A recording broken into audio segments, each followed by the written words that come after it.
27వ తేదీన జరగబోయేటువంటి ఉభయ గోదావరి జిల్లాల గ్రాడ్యుయేట్స్ ఎమ్మెల్సీ ఎన్నికల్లో తెలుగుదేశం, జనసేన, బీజేపీ బలపరిచినటువంటి మేరాబత్తుల రాజశేఖర్ గారికి మరి 1వ ప్రాధాన్యత ఓటు ఇచ్చి గెలిపించాలి అనేటువంటి నినాదంతో మరి పాలకొల్లు నియోజకవర్గంలో ప్రచార నిమిత్తం ఇచ్చేసినటువంటి అభ్యర్థి రాజశేఖర్ గారికి 27వ తేదీన జరగబోయేటువంటి గ్రాడ్యుయేట్ ఎమ్మెల్సీ ఎన్నికల్లో 100కి 100% 100% స్ట్రైక్ రేట్ తోటి మరి మేరాబత్తుల రాజశేఖర్ గారిని గెలిపించాలనేటువంటి కృత నిశ్చయం ఇవాళ గోదావరి జిల్లాల్లో పట్టభద్రుల్లో అడుగడుగున కూడా కనిపిస్తున్నటువంటి పరిస్థితి.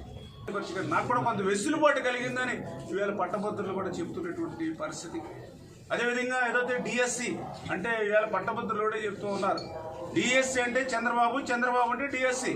ఎందుకంటే ఈవేళ ఆంధ్రప్రదేశ్ రాష్ట్రంలో 1,75,000 డిఎస్సి పోస్టుల్ని భర్తీ చేసినటువంటి ఏకైక ముఖ్యమంత్రి ఎవరైనా ఉన్నారని అంటే అది చంద్రబాబు నాయుడు గారు మాత్రమే. అందుకే ఈరోజు మళ్ళీ అధికారంలోకి వచ్చాక మళ్ళీ 16,000 పోస్టుల డిఎస్సీలకు ఆ రోజు మొదటి సంతకాన్ని చేశారు. మరి అదేవిధంగా మన లోకేష్ బాబు గారు కూడా చెప్పారు, ఏదైతే ఈ యొక్క ఎలక్షన్ కోడ్ ముగిసిన వెంటనే ఆ యొక్క డిఎస్సి నోటిఫికేషన్ ఇచ్చి వచ్చే విద్యా సంవత్సరానికి ముందే మరి ఆ యొక్క డిఎస్సి పోస్టుల్ని భర్తీ చేస్తామని చెప్పి మరి ఎవరైతే మన లోకేష్ బాబు గారు కూడా చెప్పినటువంటి పరిస్థితి. కానీ ఎవరైతే మీ అందరికీ తెలుసు, వల్లభనేని వంశీ అంటే ఈ ఆంధ్రప్రదేశ్ రాష్ట్ర ప్రజలకు ఎవరు గుర్తొస్తారు? ఎందుకంటే ఒక అరాచకత్వం గుర్తుకొస్తుంది, ఒక గోండాయిజం గుర్తుకొస్తుంది, ఒక రౌడీయిజం గుర్తుకొస్తుంది, ఒక అవినీతి మరి ఏదైతే ఆయన శాండ్ కానీ మైన్స్ కానీ ఏదైతే మాఫియా అవి గుర్తుకొస్తాయి. మరి అటువంటి వ్యక్తిని కూడా జగన్మోహన్ రెడ్డి వెనకేసుకొస్తూ మొన్న మాట్లాడుతూ ఉన్నాడని అంటే అరాచకత్వాన్ని అరాచకవాదే ప్రోత్సహిస్తాడనే విషయం కూడా ఈరోజు గ్రాడ్యుయేట్స్ కూడా గ్రహిస్తూ ఉన్నారు.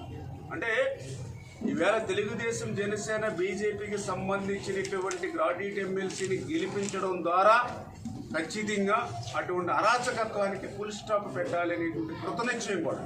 అందులో కూడా ఏ రకంగా మరి ఈ యొక్క వల్లభనేని వంశీ ఆ రోజు దేవాలయం లాంటి, ఎందుకంటే ప్రతి పార్టీకి కూడా ఆఫీస్ అంటే ఒక దేవాలయం. ఇది ఆంధ్రప్రదేశ్ రాష్ట్రంలో కాదు, మిమ్మల్ని అడుగుతూ ఉన్నా, భారతదేశంలో ఎక్కడైనా ఏ పార్టీ ఆఫీస్ మీద దాడి జరగడం మీరు చూసారా? ఆంధ్రప్రదేశ్ రాష్ట్రం కంటే ఉత్తరప్రదేశ్, బీహార్ ఎంతో వైలెన్స్ ఉన్నటువంటి రాష్ట్రాలు మీరు చూశారు. మరి అటువంటి రాష్ట్రాల్లో కూడా ఏ ఎదుటి పార్టీ ఆఫీస్ని దాడి చేయడం, దహనం చేయడం ఎక్కడైనా చూసారా మీరు? ఒక ఆంధ్రప్రదేశ్